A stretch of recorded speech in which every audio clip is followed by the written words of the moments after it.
আসসালামু আলাইকুম ওরহমতুল্লাহি ওয়া বারাকাতুহু। ইসলামী আন্দোলন বাংলাদেশ কর্তৃক আয়োজিত উদ্যোগকারী মহাসমাবেশের মহতারাম সভাপতি হযরত ফিরশাহ হুজুর দামাত বরকাতুহুম, জাতীয় নেতৃবৃন্দ, আমি সংক্ষেপে সংস্কার এবং বিচার সম্পর্কে দুটি কথা বলি বিদায় নিব। পাকিস্তান অর্জন হয়েছে, বাংলাদেশ হয়েছে, ২৪শে জুলাই হয়েছে, কিন্তু অতীতের দুইটি পরিবর্তনের মধ্যে মানুষের ভাগ্যের কোনো পরিবর্তন হয়নি, এটাই সবাই জানেন, বিস্তারিত বলার সময় নাই। সংস্কার না হওয়ার কারণে এই অবস্থা হয়েছিল। তো সংক্ষিপ্তভাবে বলা যায়, অতীতে যত সরকার পরিবর্তন হয়েছে সংস্কার হয়নি, অর্থাৎ বউটা ছিল পুরাতন, শাড়িটা হচ্ছে নতুন, কিন্তু এটাই সবগুলাই চোর। সংস্কারের দ্বারাই কি উপকার, না করার দ্বারাই কি ক্ষতি। আমি বর্তমান বাংলাদেশের 5টি বিভাগ সম্পর্কে একটি উদাহরণ পেশ করছি। আপনার জ্বালানি এবং খনিজ, বিদ্যুৎ এবং রেল, সেতু এবং পরিবহন, এই 5টি খাতে বর্তমান সরকার ব্যয় সংকোচন করার কারণে ৪৬,০০০ কোটি টাকা সরকারের তহবিলে সাশ্রয় হয়েছে। কিন্তু শিক্ষিত সমাজ সবাই জানেন, কিন্তু এটি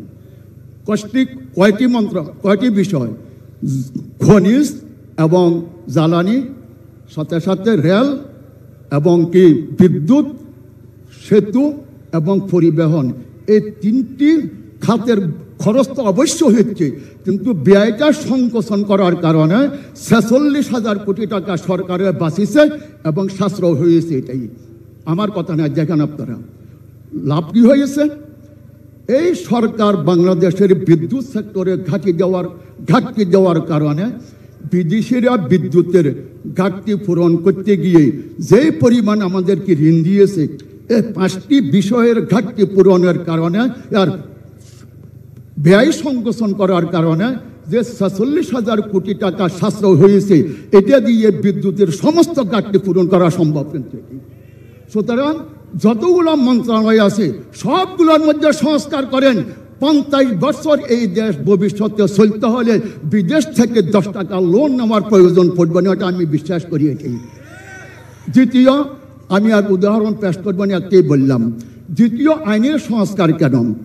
দেখেন, ইসলামের মধ্যে ক্ষমতা আইনের নিয়ন্ত্রণে চলে। ক্ষমতা যতই বড় হোক না কেন, আইন তার বিচার করবেই করবে। আর বর্তমান মানব রচিত সংবিধানের মধ্যে ক্ষমতার অধীনের আইন চলে, যার কারণে এ পর্যন্ত দেশের সাধারণ মানুষ ন্যায় নীতি এবং ইনসাফ পায়নি। আমি উদাহরণ পেশ করছি। এই যে মানব রচিত সংবিধানের মধ্যে ক্ষমতার অধীনে আইন চলে, আইন সম্পূর্ণ ক্ষমতার কাছে অসহায়। ২০০৮ সাল হাসিনার বিরুদ্ধে 15টি মামলা দিয়েছিল তত্ত্বাবধায়ক সরকার, খালেদার বিরুদ্ধে দিয়েছিল 6টি। হাসিনা ভাগ্যক্রমে বিদেশিদের ষড়যন্ত্রের কারণে যখন ক্ষমতায় আরোহণ করলো, তার বিরুদ্ধে যে 15টি মামলা হয়েছিল, অটোমেটিক সমস্ত মামলা খারিজ হয়ে গেছে। কিন্তু সমস্ত মামলা কি হয়ে গেছে? খারিজ হয়ে গেছে। আমি যে বলেছি, ক্ষমতার অধীনে আইন চলে বর্তমান মানবরচিত সংগঠন। আর খালেদা প্রাইম মিনিস্টার হতে পারেনি, তার বিরুদ্ধে মামলা কিন্তু এখনই আছে। কিন্তু এটাই এর বিপরীতে ইসলামী আইনের অধীনে ক্ষমতা চলে। সময় না থাকার কারণে আমি উদাহরণ পেশ করতে পারবো না।